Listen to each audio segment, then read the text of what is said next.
इस पत्रकार वार्ता में स्वागत करता हूं। रीवा को एक नई सौगात 3 तारीख को मिलने जा रही है।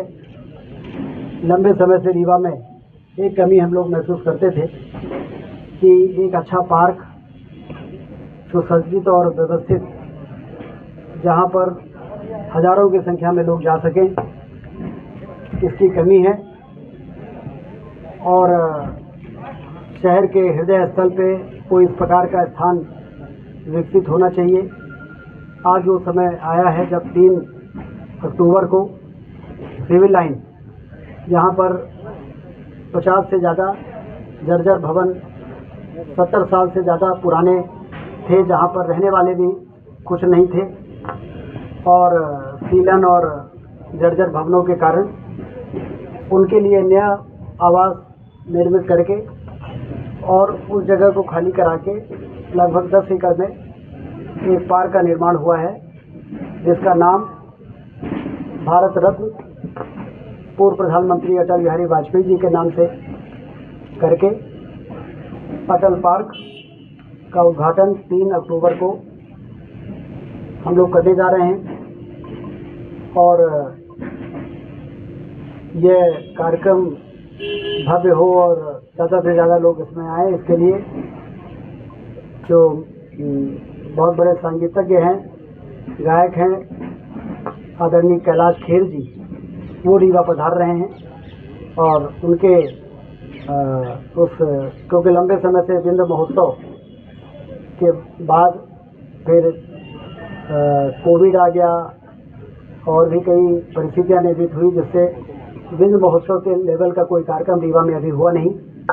तो कैलाश खेर जी के इस कार्यक्रम से, जनरली हम लोग इस प्रकार के कार्यक्रम रीवा में करते हैं, जब कोई बड़ी उपलब्धि मिल जाती है उसको सेलिब्रेट करते हैं। आपको ध्यान होगा जब रीवा का बाईपास बना था तो राजू श्रीवास्तव जी को बुलाया था कि बहुत दिनों तक रीवा के लोग दुखी रहे तो दिल खोल के हंस सके, इसलिए राजू श्रीवास्तव को बुलाया था। और जब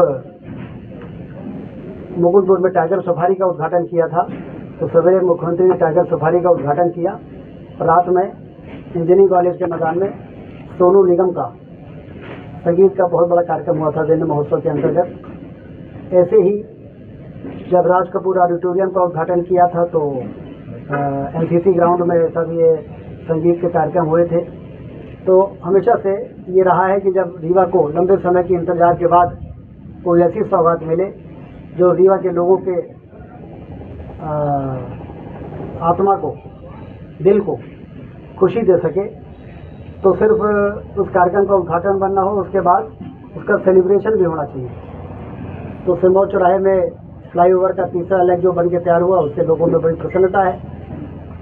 रीवा का एयरपोर्ट बन के तैयार हो गया है, उसको लेकर लोगों में बड़ी प्रसन्नता है। तो इसका सेलिब्रेशन होना चाहिए, और इसलिए कैलाश खेर जी को बुलाकर 2 घंटे का 3 घंटे का जो भी उनका कार्यक्रम होगा, उसमें रीवा के लोग उनके संगीत से आनंद उठाएंगे। क्योंकि कैलाश खेर इतने बड़े कलाकार हैं कि जब राष्ट्रीय स्तर का कोई कार्यक्रम होता है, हम लोगों ने देखा है, तो फिर उस राष्ट्रीय स्तर के कार्यक्रम में जब महाकाल लोक का उद्घाटन हुआ था, आपको ध्यान होगा, जब प्रधानमंत्री जी उज्जैन आए थे, तो उसमें संगीत का कार्यक्रम जो प्रस्तुतिकरण था वो कैलाश खेर जी का ही था। और ऐसे ही हर जगह जहाँ पर प्रधानमंत्री जी जाते हैं किसी विशेष आयोजन में, तो संगीत का कार्यक्रम उससे जो जुड़ा रहता है उसमें कैलाश खेर जी रहते हैं। तो वो रीवा पधार रहे हैं, ये हम सब के लिए बड़ी खुशी की बात है। तो आप सबके माध्यम से मैं चाहता हूँ कि ये कार्यक्रम ऐतिहासिक रूप से सफल हो। इसके लिए आप सबके माध्यम से लोगों के बात, जन जन तक ये बात पहुँचे। और आने वाला समय रीवा का बहुत ही स्वर्णिम समय है, क्योंकि कई ऐसे काम रीवा में हो रहे हैं जिसका लंबे समय से इंतजार था, और वो काम न होने से हमारा रीवा पिछड़ रहा था। ये बाण सागर का बांध की सिंचाई के नहरों का जाल बिछ जाने के बाद रीवा की तस्वीर बदली है। ये हम नहीं कहते हैं, पूरा प्रदेश कहता है कि रीवा बदला है। रीवा के विकास के मॉडल को का उदाहरण दिया जा रहा है। पिछले दिनों मुख्यमंत्री जी ने जब चाक घाट की सभा को जबलपुर से संबोधित किया तो उन्होंने भी कहा कि रीवा का विकास का एक मॉडल बन गया है, और आने वाला समय भी हमारा बहुत अच्छा है। क्योंकि अभी तो 3 लाख एकड़ में सिंचाई का पानी पहुंचा है। ये 3 लाख एकड़ से 9 लाख एकड़ हो जाए, इसके लिए लगभग 4,000 करोड़ रुपए टेंडर हो गए हैं, जो सीतापुर माइक्रो, हनुमाना माइक्रो, बहुती कैनाल में 1400 करोड़ रुपए का स्वीकृति की योजना भारत सरकार गई है। आज मैं दिल्ली जा रहा हूं, कल वहां के जल संसाधन मंत्री से मिलके और उसकी और पैरवी करूंगा कि जल्दी वो मंजूर हो जाए। 1500 करोड़ और, तो 4,000 करोड़ का टेंडर हो गया, 1500 करोड़ का टेंडर और हो जाएगा, तो रीवा जिले और मऊगंज जिले की 9 लाख एकड़ में सिंचाई का पानी पहुंचेगा। तो 3 लाख एकड़ का जब ये असर हुआ है रीवा का कि लोग कहने लगे कि रीवा विकास का मॉडल बन गया है, तो जब 9 लाख एकड़ में पानी पहुंचेगा तो रीवा की तस्वीर कैसी होगी। और इसलिए एक और विकास और दूसरी ओर युवा पीढ़ी को नशे से बचाना। इसके लिए पिछले दिनों मैंने पुलिस के अधिकारियों का और जिला प्रशासन के अधिकारियों के साथ एक संयुक्त बैठक की थी। कुछ दिन पहले पुलिस वालों के साथ किया था, इस बार संयुक्त बैठक किया है और उसमें हमने कहा है कि नशा का अवैध धंधा करने वाले कोरेक्स और ये तमाम तरह की चीज़ों का धंधा करने वालों के जखीरों को पकड़ना, अपराधियों को जेल भेजने का काम पुलिस करे, और जो नशे के आगोश में आ गए हैं युवा पीढ़ी के लोग, उनको सुधारने का काम जिला प्रशासन करे। उसके लिए सुधार केंद्र खोले जाएं और वहाँ पर उनको पहुँचाया जाए, उनका आइडेंटिफिकेशन हो, उनको सुधारा जाए।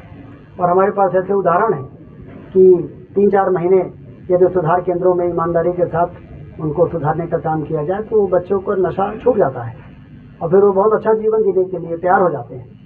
तो इसलिए एक और विकास और दूसरी ओर इस विकास का फल स्वर्णिम भविष्य